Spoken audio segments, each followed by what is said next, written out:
The thesis statement, that is where you put your answer, your opinion. This is not a place where you say what you're going to do with the essay. It is an answer to a question. To what extent do you agree or disagree? So, what is your answer? What is your opinion? I've got 4 thesis statements here. Let's have a look at them. The first one, there are advantages to free university education. I've seen that too many times. It does not tell me what the writer thinks. It doesn't give an opinion. So therefore, that doesn't provide an answer. Do you think? What do you think? No answer. The next one, I agree with the statement. This is okay. It provides a direct answer, and you can use this without a problem. But the grammar is limited, and the information is also limited. The next one, in my opinion, I agree that university education ought to be free. This is much better because it provides an opinion and it gives a more complex sentence with information that connects to the essay question. And the last one, in my opinion, I agree that university education ought to be free as it will greatly benefit both individuals and society. This is a very complete thesis statement because it provides an opinion, it connects to the task, and it introduces some of the main points. So this is very good. Which one do I recommend for you to use? You must choose for yourself. The most important thing is that you are comfortable with the essay that you're writing and that you do give a very clear opinion. You can see that we use I agree or in my opinion I agree. That is the correct way to write a thesis statement for an opinion essay. So that is the introduction. Let's have a look at the whole introduction together. Here is our full introduction. Fees for higher education are expensive and not affordable for everyone. So according to some, university education should be free for all people regardless of their background. In my opinion, I agree that university education ought to be free as it will greatly benefit both individuals and society. Now let's move on to the first body paragraph, which is all about equality for rich and poor. The first sentence of your body paragraph is called a topic sentence. This needs to be well written and very clear so that you don't confuse the examiner, and it must contain your main point. Now, a lot of students finish the introduction and start writing their body paragraph.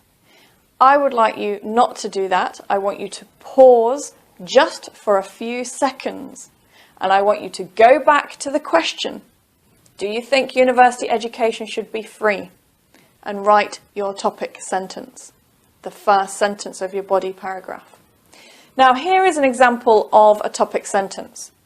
Rich and poor students should have equal rights. Well, the question is all about university education. It's about whether it should be free. And of course, this topic sentence contains no information of that topic. So therefore, it's a bad topic sentence. That's the reason that you need to go back and you need to think, my main point is about rich and poor students, but it's also relating to university education. So we do need to answer the question in the topic sentence. You know, a good reason that university education should be free is that it gives rich and poor students equal opportunity. That is a full sentence, a full answer. So let's change this topic sentence and we're going to write it properly. This is how the topic sentence should be written. A good reason to abolish, that means to get rid of. A good reason to abolish university fees is that it gives people, whether they are rich or poor, equal rights. So you can see we've taken the topic and we've stated it again and we've given our main point. This is a fully connected topic sentence to start the body paragraph. The examiner knows exactly what the main point is. Then, of course, we need to add our supporting points. So let's do that now. And here is the finished first body paragraph. A good reason to abolish university fees is that it gives people, whether they are rich or poor, equal rights. At present, students from a poor background are prevented from entering university because they are unable to pay the fees. This excludes a large proportion of society and is discriminatory, which can be avoided by getting rid of tuition fees. So we've given the main point in a nice full sentence. We've given an example of the present day, the problem. We've explained why this is so bad. And then we have concluded by repeating that this will be helped by getting rid of the fees. So having free education will prevent this problem. So that's the first body paragraph. Let's have a look at the second. And here is the second body paragraph. Another point to consider. So immediately when the examiner reads that, the examiner knows we're moving on to a new main point. Another point to consider is that having no fees at university means that students will no longer have to work at the same time as studying to cover their costs. So again, this is a fully written topic sentence that connects to the essay question and gives the main point. Now we move on to the supporting points, which was the example. For example, around 3/4 of all students in the UK have to work either full-time or part-time while studying to pay their fees. That was the example. Free higher education should, therefore, produce better results, as students will be able to afford to apply themselves to their studies exclusively. And of course, exclusively means only doing that. So this is the second body paragraph. Let's have a look at the third. And the third body paragraph. You can see that the first sentence, that's our topic sentence, contains the main point. Finally, free university education will benefit society in the long run for the simple reason that it will open up higher education to a wider section of the population. This will result in increasing the number of educated people. In other words, having a greater resource of skilled and knowledgeable professionals will bring greater rewards to society as a whole. Moreover, it can bring more economic advantages to a country that shows itself to be prosperous and leading in various fields. So we can clearly see in this paragraph a main point given and supporting points to follow. Now all we need to do is write the conclusion. The conclusion of an opinion essay must restate, it must summarize your opinion. So it's very similar to your thesis statement. It cannot give an opposite opinion. It must follow the opinion that you've given through the whole essay. Now, this conclusion has 2 sentences. We've got a summary of the opinion and the main points, and a final comment at the end. This last sentence, the final comment, is optional. You do not need to write it, but I quite like it, so for this essay I have put a final comment. In conclusion, free university education is a must for any country that values equal rights, and one that wishes to advance. The cost of free education will be recouped many times over by the benefit it brings. So you can see in the summary here, we've got that free education is a must, So this is me giving a strong opinion for any country that wants equal rights or a country that wants to progress, to advance. And my final comment is that although the cost of free education is high, it will be recovered because of the benefits that it will bring. So that's the conclusion. It's shorter than the body paragraphs. It's shorter than the introduction. Now it's time to review the whole essay through the eyes of the examiner to see all the points that the examiner will notice in your essay. So you need to take a look now at the full essay, and we will see what the examiner looks at. Now, the first thing the examiner is going to pay attention to is your introduction.